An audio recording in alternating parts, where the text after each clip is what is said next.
For the week of the 21st of January 2019, here's your Uni Blast. First up, let's check what's coming out of the top 5 universities. You know what's just terrible? Order. Structured chaos is much more in vogue. Well, that's true at least in 3D printing, according to a new study that has been released from Oxford University. Typically, when 3D printing, the internal lattice that supports the structure is a uniform repeating pattern, but this means that any failure tends to be of the catastrophic nature.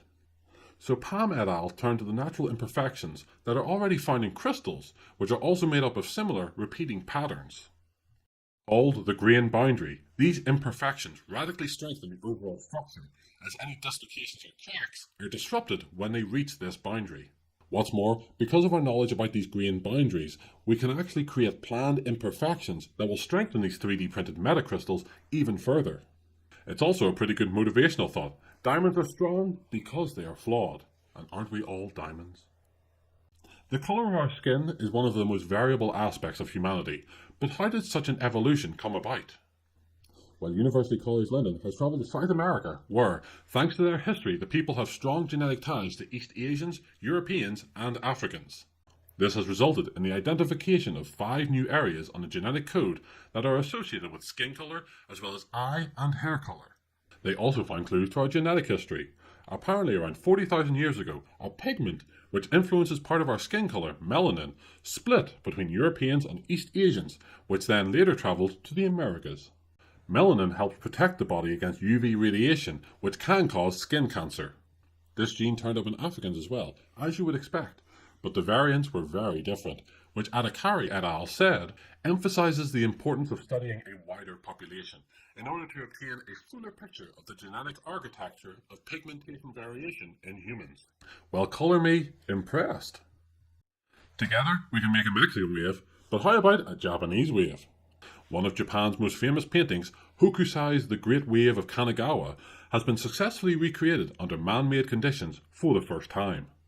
The universities of Oxford and Edinburgh came together to crack these freak waves, known as Doppler Waves, which are suspected to have caused a number of maritime disasters. The secret, it turns out, is to have 2 waves meet at around 120 degrees.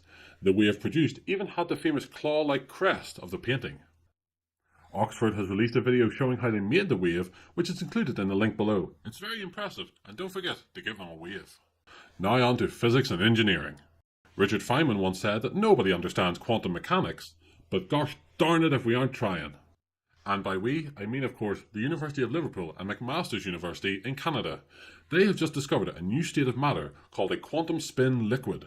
This new state, which has been hypothesized for over 40 years, displayed some very odd behaviour, such as never freezing even if it was at absolute zero, and having fluid magnetic properties.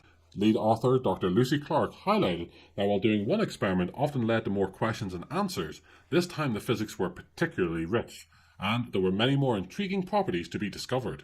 This new matter could prove to be very useful for quantum computing, but that's still a little far off. But you science fiction writers out there, go nuts! 300 million years ago, a creature known as the Orobates walked the land, and now we know how. The Royal Veterinary College, along with the Humboldt University in Germany and the EPFL in Switzerland, have joined forces to recreate this creature.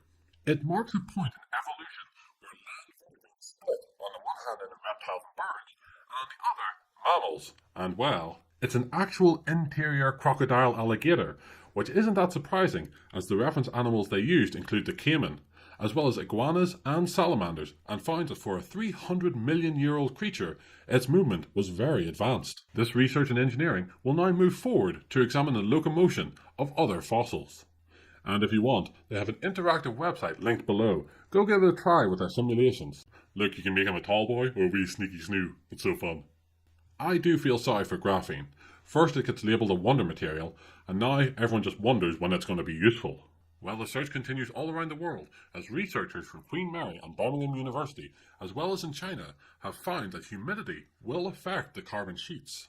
Kadir et al. Layered 2 sheets of graphene, each only a single atom thick, and found that even at humidity as low as 22%, water was able to seep between the layers.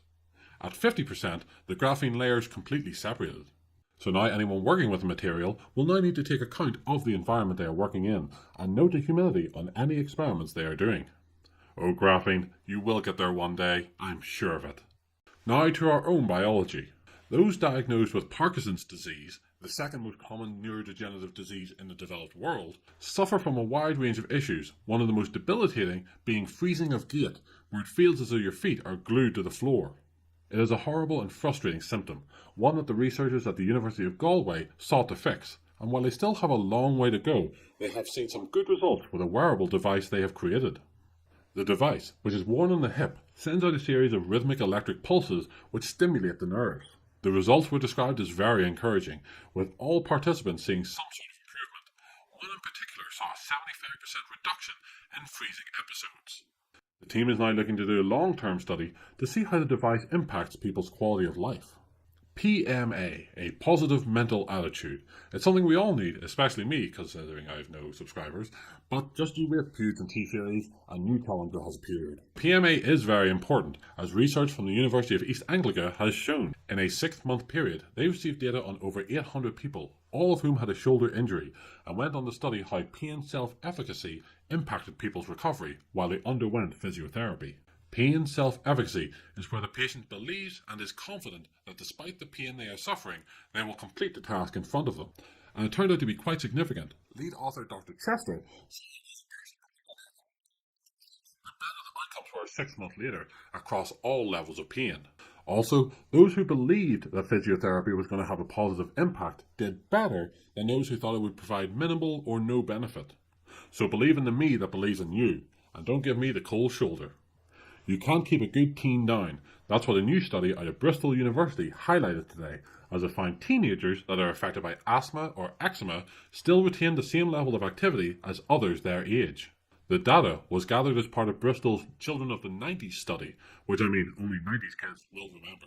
The group was composed of 6,000 teenagers and studied them at 3 different points in their lives at the age 12, 14 and 16. They found that while there was an activity drop for those who were obese, 11% for boys and 5% for girls, those with asthma and eczema were just as active. The researchers note, however, that they did not account for the severity of the illness. Neither the wonders of the natural world, and it's Shark Week over at Swansea University. They set out to look at how giantism has developed multiple times within different branches of shark species. Both whale sharks and the extinct megalodon reached an enormous 18 meters long, but while one filter feeds, the other hunts whales. They found that these two species had different ways of dealing with the enormous heat generated by their size. The whale shark's slow movements meant they would never be in a position where they would have to generate a lot of heat in the first place. Meanwhile, the mesothermy sharks, such as the megalodon, developed a special control over the temperature of their organs. This allows megalodon-like sharks to hunt in many different regions, including cold waters, but they must sustain this with successful hunting of prey, and considering they're extinct, well... Meanwhile, the filter feeders are being exposed to micropollutants that humanity is dumping, such as plastics. But with giant sharks developing multiple times, I wonder what the next one's going to be like. We're heading back to the University of East Anglia, who have been on the tail of a hare-raising disease. For the first time in the UK, a hare has been found to have died of the rabbit hemorrhagic disease virus type 2, or RHDV2. In what lead researcher Dr. Bell described as good citizen science, a call was put out to the public to report, photograph and collect dead hare bodies to find out what was going on. It was gruesome, but it was very necessary. The research team is still trying to collect information, so if you happen to notice any dead hares, get in contact with them. The details are in the link below. With hare numbers decreasing 80% in 100 years, they need all the help they can get, so that the hares that are here today stay here tomorrow. The discovery of a 100-million-year-old hagfish in Lebanon almost had the researchers from the universities in Chicago and Manchester drooling. Hagfish rarely leave behind fossils as they lack skeletons, but this specimen showed lots of soft tissue and is such an important find that it has changed our understanding of the timeline of evolution. For a long time, hagfish were the odd ones out, being alone on their evolutionary line, but now they will be grouped alongside lampreys. And with that, they could shine a light on the development of all backboned creatures, including ourselves. Okay, so fun fact. In 2017, a truck filled with 3,400 kilos of hagfish slime overturned on an Oregon road, turning the whole place into a sticky, slimy mess. I've linked a video below. It's not very nice, but it is quite interesting. Who cares for the carers? That's a question Warwick University is asking in a new study looking at the eating habits of NHS staff. The NHS employs 1.4 million people, and sick days are believed to cost £2.4 billion, so it's paramount that that's limited to as little as possible. Warwick's suggestion is to use nudge theory, or choice architecture, where you reduce the available food to more healthier options and reduce portion size. Some of the other studies they looked at provided suggestions such as putting healthier desserts in front of unhealthy ones, or even just putting vegetables in easy-to-reach positions. However, the Warwick researchers did criticise these studies and found them wanting, noting lack of confirmation about assessor bias, selection bias, and a poor quality methodology in many of the studies. Not exactly a healthy body of work. Mr. President, the economy is in shambles and it's all your fault. No, this isn't about Trump.